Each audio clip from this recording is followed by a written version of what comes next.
Bonjour à tous et bienvenue sur ma chaîne. Aujourd'hui, je me suis dit que je ferais une vidéo un petit peu différente de d'habitude. J'ai pas lu assez de romans de toute façon pour faire un point lecture, donc je vais un petit peu temporiser, on va dire. J'ai eu l'idée de parler des premières phrases des différents textes que j'ai écrits, que ce soit des romans, des nouvelles ou des séries littéraires. Je me suis dit que ce serait marrant de revenir en arrière et de regarder un petit peu comment j'ai démarré tous ces récits, parce que c'est assez récent quand même que j'ai vu des gens parler du besoin de la première phrase d'être vraiment percutante, de donner envie de lire la suite, etc. et de un peu s'inscrire dans la mémoire des lecteurs. C'est vrai que j'ai un bon souvenir des romans que j'ai commencé où il y avait vraiment un début un peu marquant, que ce soit parce qu'on rentre direct dans l'action ou parce que c'est une phrase vraiment bizarre. Et je me suis dit que j'allais donc repasser sur tous mes récits et essayer de juger ma propre première phrase et voir si finalement je suis satisfaite de son rendu et si ça donne envie de lire la suite. Je vais peut-être pas être forcément très objective, mais si je réfléchis en termes d'écriture et à comment j'aurais écrit la phrase aujourd'hui, je pense que je peux donner un avis qui ne soit pas complètement biaisé.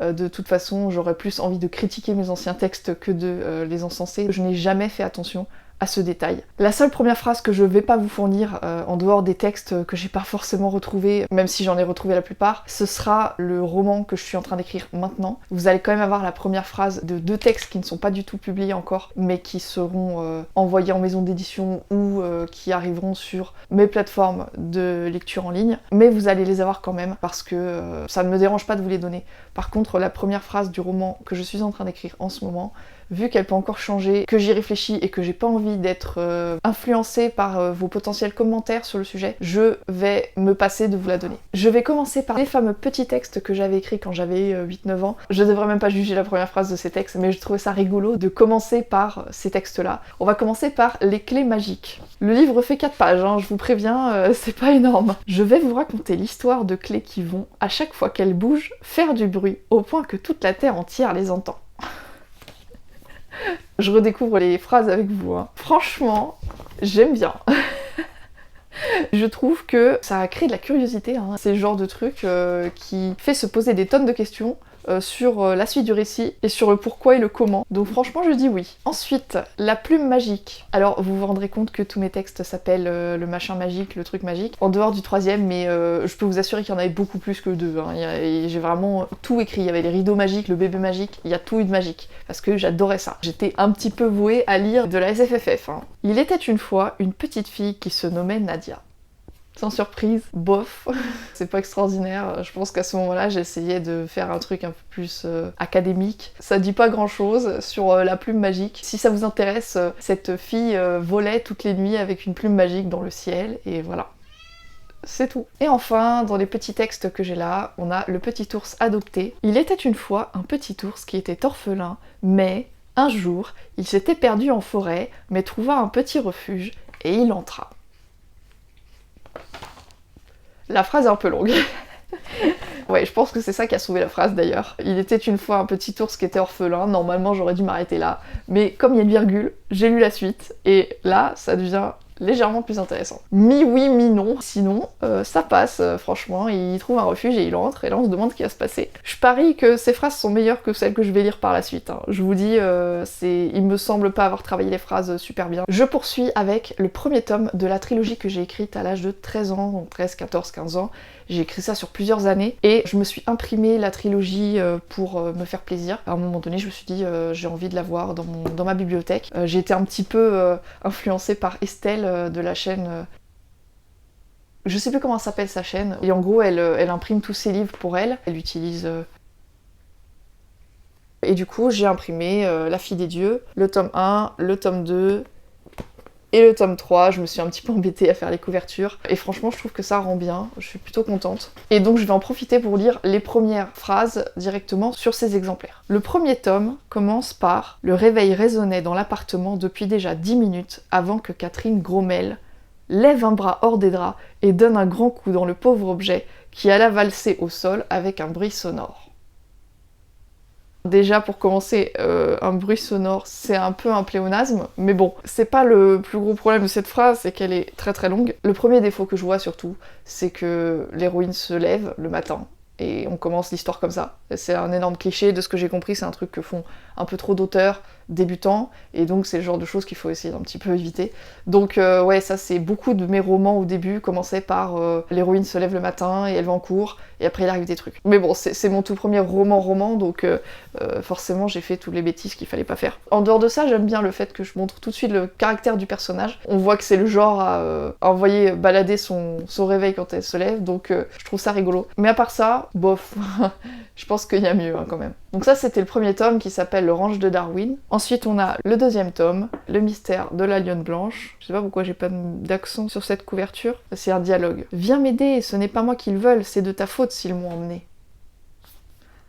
Et c'est en italique. Et devinez quoi, c'est encore le matin, elle est dans son lit, elle est en train de rêver. Il s'est passé un truc à la fin du premier tome, un personnage s'est fait enlever. Et dans le début du deuxième tome, il lui parle et en gros, elle culpabilise à mort parce qu'il s'est fait enlever, ce serait à cause d'elle, alors que bien sûr, c'est un personnage très gentil qui n'aurait jamais dit ça. Vu que le dialogue continue, je dirais que le début n'est pas si mauvais que ça, parce qu'on a tout de suite envie de voir ce que la personne dit. Ça va, c'est pas le pire que j'ai pu faire. Ensuite, le troisième tome, l'ultime, le lion s'ébroua, fit quelques pas en sa direction, retroussa légèrement les babines. C'est pas du tout intéressant, surtout que le lion en question, on se doute que c'est celui qui se trouve dans le tome 2 et qui est présent un long moment dans le tome 2, donc il n'y a pas de surprise. Et il n'y a pas non plus de « ah tiens, on va enfin savoir qui c'est », enfin bref. Et en plus de ça, en sa direction, c'est très bizarre, donc non, je dirais plutôt 0 pour cette phrase, ça aurait pu être mieux. Ensuite, on va passer à L'appel du Chatral.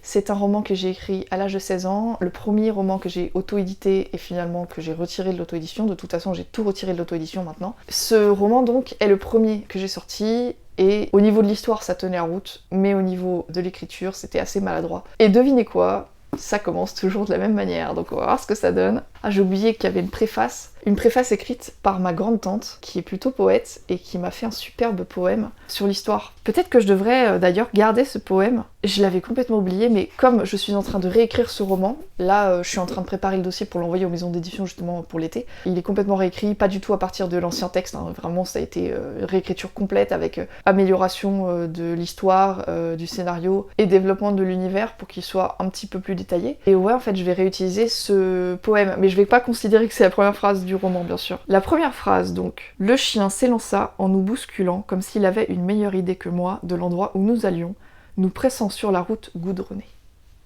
En fait, cette phrase, je commence à la connaître par cœur. J'aurais pas pu la sortir mot pour mot, mais je commence vraiment à la connaître par cœur pour le coup. Parce que je l'ai tellement relue pour corriger le roman que j'ai aucune surprise là en le relisant. Je sais pas quoi dire, je dirais que c'est bof. Ça nous met pas dans l'action. On sent que l'héroïne est en train de marcher, on sent que le chien vient la bousculer parce qu'il est tout excité d'être là, mais on ne sait pas du tout ce qui se passe. Et heureusement, après, il y a suffisamment vite du dialogue qui permet de créer un petit peu de dynamisme. Mais sinon, je pense que ça aurait pu être mieux. D'ailleurs, dans la réécriture, j'ai repris le même début, le même prologue en fait, même si c'est pas du tout le même texte, j'ai complètement réécrit tout, encore une fois, mais j'ai une nouvelle première phrase que je vais vous lire. Vous verrez que c'est un chouïa plus intéressant. Ensuite, je passe au Siècle des Immortels, une trilogie que j'ai également auto-éditée. Elle avait une ancienne couverture à un moment donné, donc si vous êtes des petits curieux et que vous regardez sur internet, vous allez peut-être voir des traces de l'ancienne couverture. On a le tome 1 ici, le tome 2 et le tome 3. Le premier tome, c'est De mémoire d'homme, et je vais vous lire la première phrase. Ah mince, la première phrase elle fait 2 mots, j'avais complètement oublié. J'aurais essayé. Si vous voulez une petite phrase supplémentaire, juste pour avoir un petit peu de contexte, mais vivre de mes attentes, c'est trop pour moi.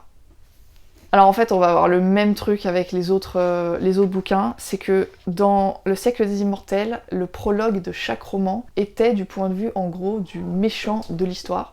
Donc on a le premier tome qui est en fait le mari de Sarah. Sarah qui est une jeune femme qui était branchée dans un jeu vidéo et le mari de Sarah l'a débranchée. Et c'est donc les états d'âme de ce monsieur qui était violent et qui a débranché sa femme sans se soucier du fait qu'il allait un petit peu déconnecter son âme de son corps et quasiment la tuer. C'est lui qui se plaint là, en gros.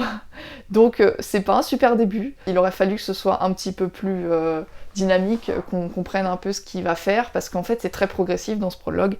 On se rend compte petit à petit qu'il est sur le point de faire quelque chose de mal, et qu'il le sait mais qu'il l'assume. Enfin bref. Le tome 2, appréciez les couvertures.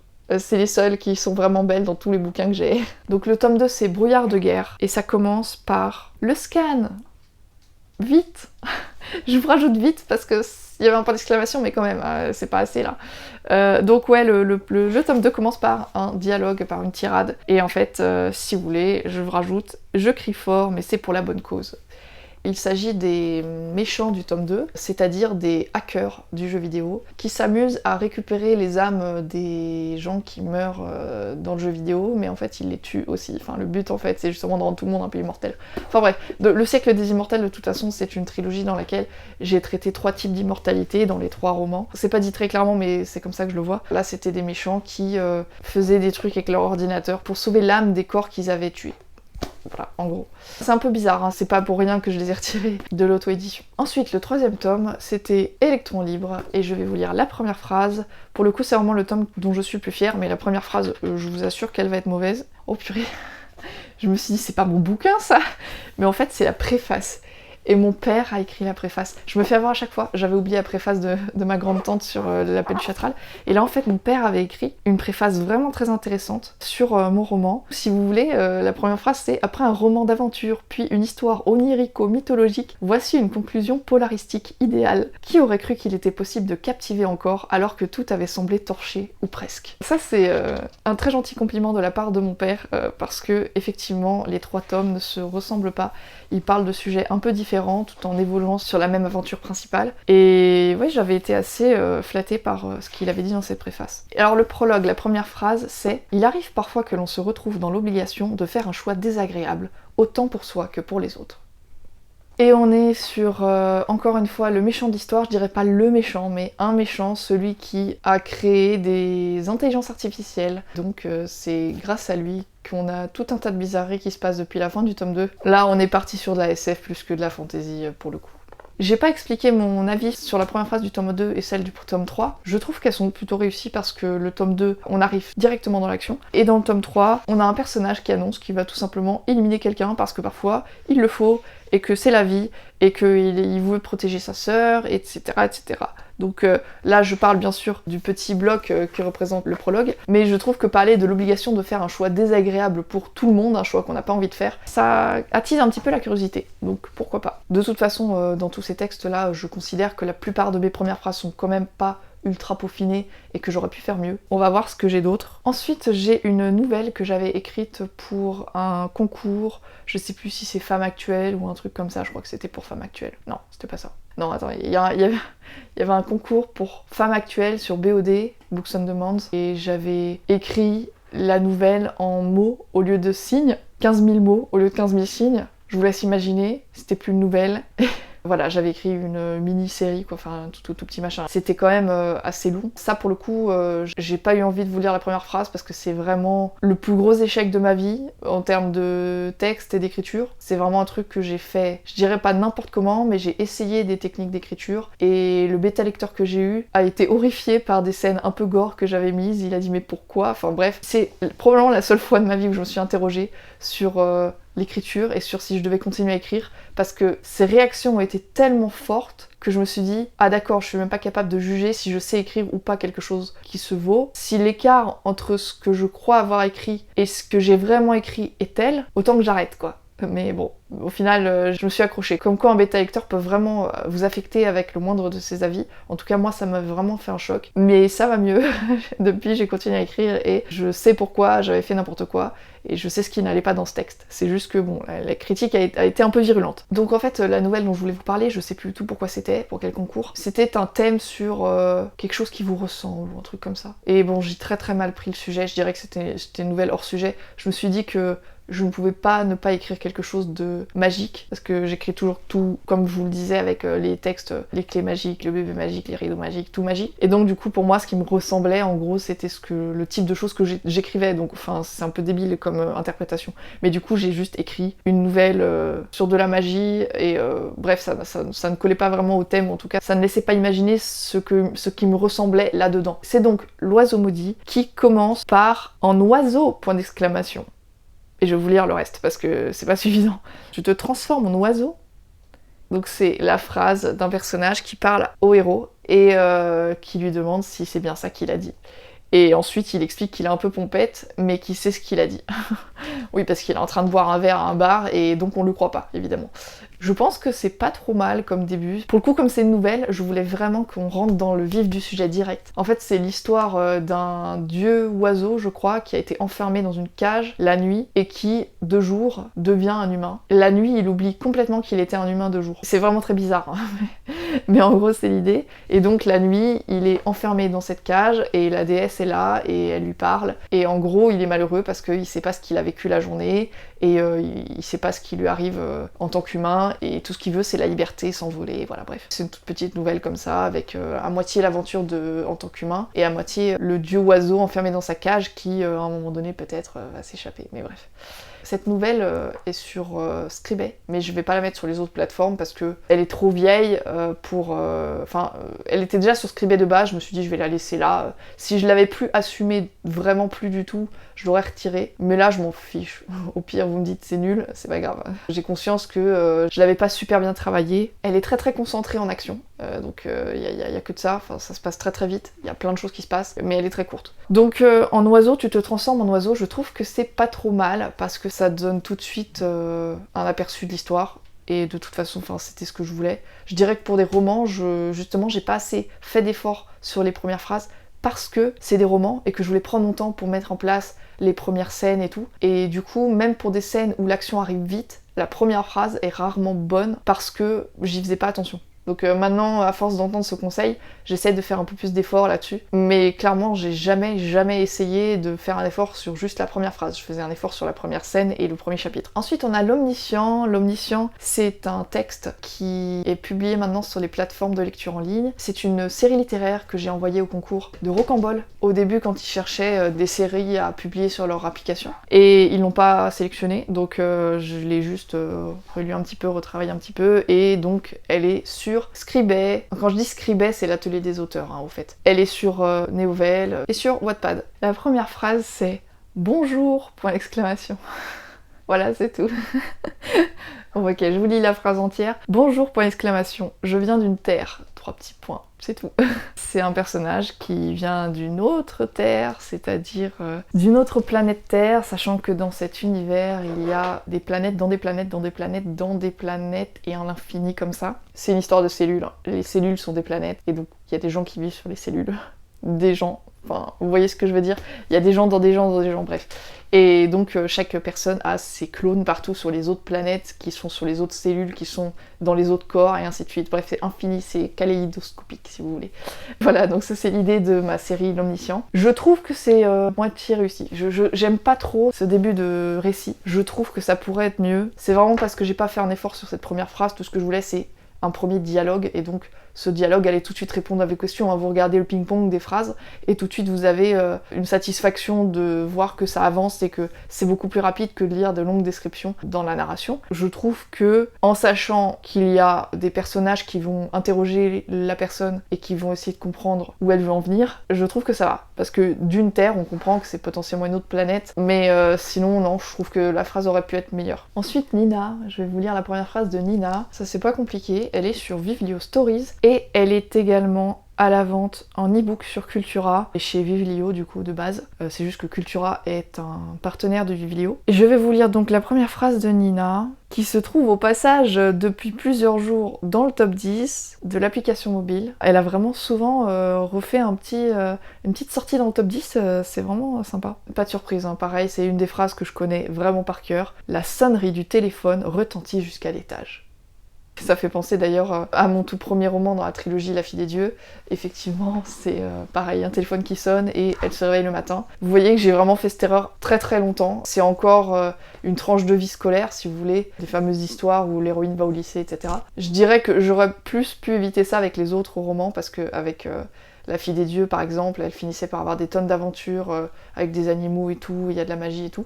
Alors que Nina, c'est vraiment, toute son aventure se déroule au lycée. Donc là, bon, j'ai moins de scrupules à avoir fait ça comme ça, mais j'aurais pu faire mieux, clairement. Là, pour le coup, elle va répondre au téléphone et elle va se rendre compte que l'interlocuteur veut parler à sa mère, sauf qu'il s'avère qu'elle est orpheline et qu'elle fait semblant d'être ses parents en se transformant avec la magie pour que les gens ne sachent pas qu'elle est orpheline, et donc elle va devoir modifier sa voix pour pouvoir parler au téléphone avec ce monsieur. Mais ça met du temps un petit peu à se mettre en place, enfin c'est le premier épisode de la série, il y en a 26 épisodes. Je suis plutôt contente du début de l'histoire, mais la première phrase, clairement, bof. Faut dire qu'en plus de ça, avant, parce qu'il y a quand même eu pas mal de réécriture, au départ, elle faisait le ménage, hein, donc je décrivais un peu plus longuement qu'elle faisait le ménage. Et comme c'est quand même Rocambole, c'est des séries littéraires qui ont besoin de happer le lecteur tout de suite, on a besoin d'entrer dans l'action et on a besoin, dès les premiers épisodes, de vouloir lire la suite. On m'a demandé de créer quelque chose d'un peu plus dynamique. C'est pas la première phrase que j'ai modifiée pour ça, mais au moins le premier épisode, où on a tout de suite la rentrée dans l'action avec l'héroïne qui utilise sa magie et qui se retrouve très vite dans les ennuis. Donc si je dois noter la première phrase de Nina, 1 sur 10, voilà.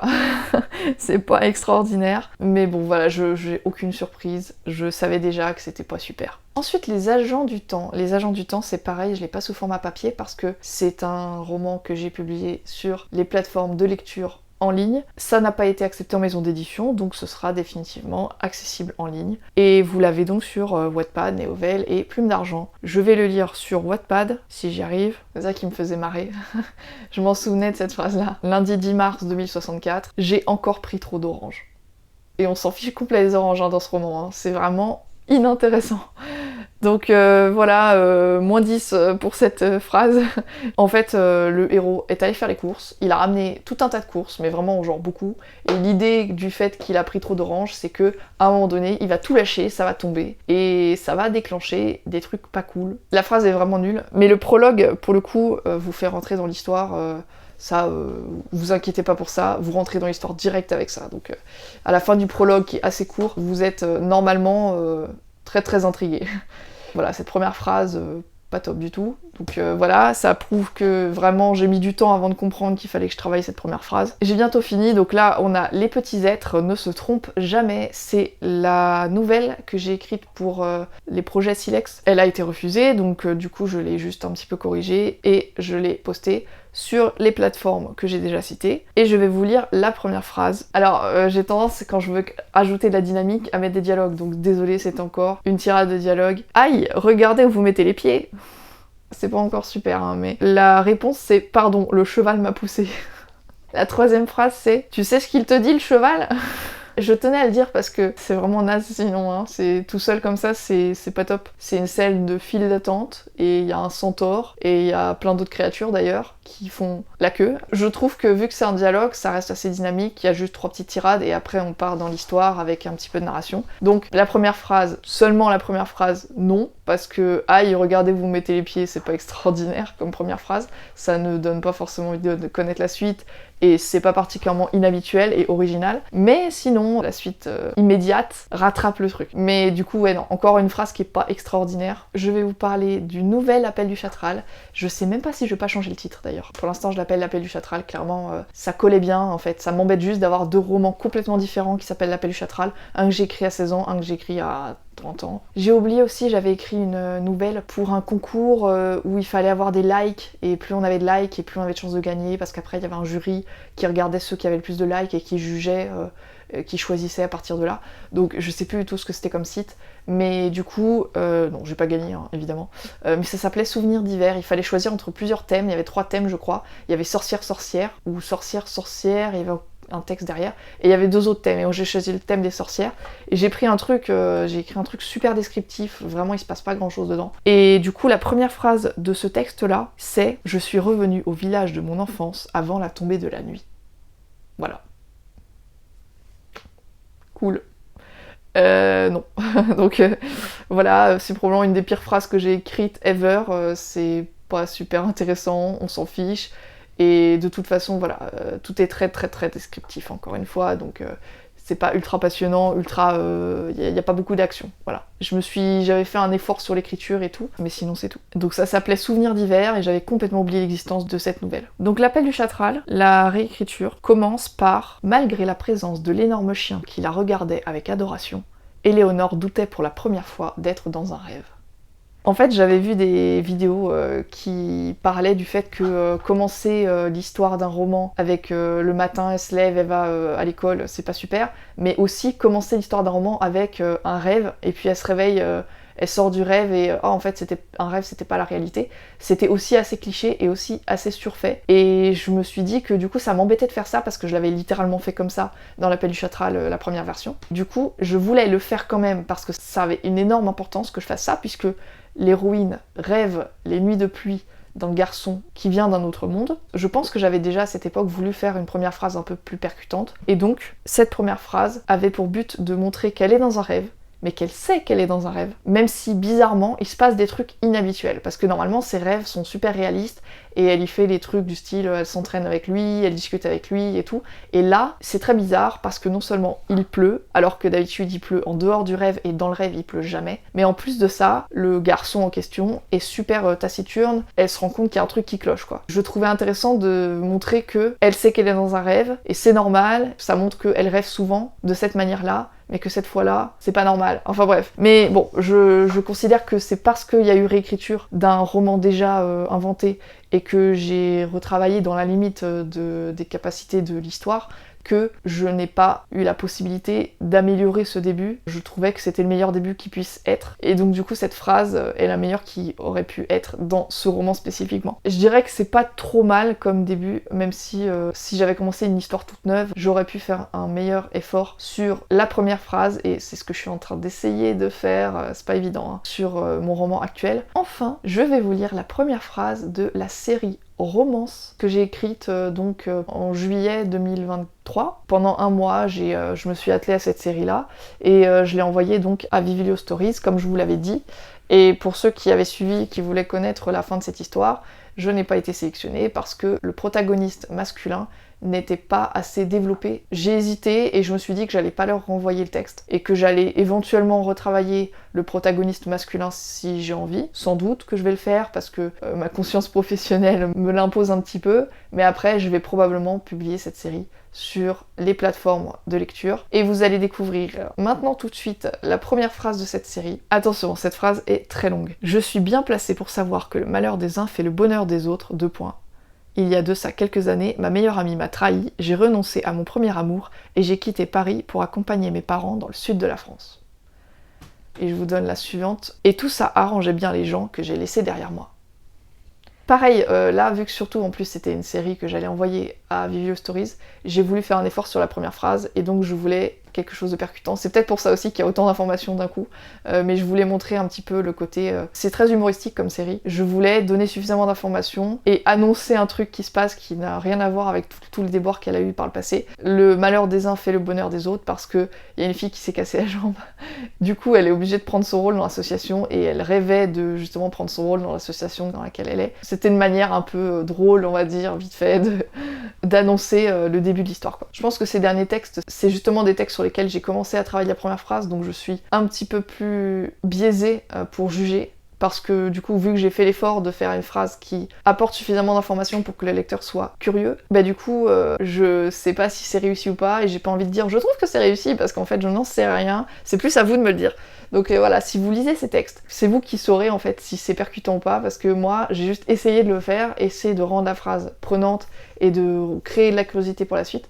Mais je ne sais pas si ça a fonctionné. En tout cas, j'ai fait en sorte que ça parle un petit peu plus au lecteur et que ça lui donne envie d'enchaîner sur la phrase suivante et ainsi de suite. Je dirais que je suis satisfaite de ce que j'ai fait. Il y a des milliards de premières phrases possibles et j'ai choisi celle-là, je suppose que c'est parce qu'elle me satisfaisait sur le moment. Donc je n'ai rien d'autre à dire sur ces textes qui sont très très récents. J'aurais besoin de plus de recul pour pouvoir les juger. Et voilà, la première phrase donc du roman que je suis en train d'écrire en ce moment, elle est censée introduire le fait que l'héroïne est amnésique tous les jours et surtout qu'elle se réveille. Malheureusement, c'est encore une histoire de réveil, mais l'idée est qu'elle est amnésique parce qu'elle s'est endormie. À chaque fois qu'elle s'endort, elle repère la mémoire. Du coup, forcément, le début de l'histoire, c'est le début de sa vie, c'est-à-dire le début de sa journée, quoi. Je sais pas si je fais exprès à chaque fois d'avoir des scénarios où je suis obligée de raconter le début de l'histoire comme ça, mais bon.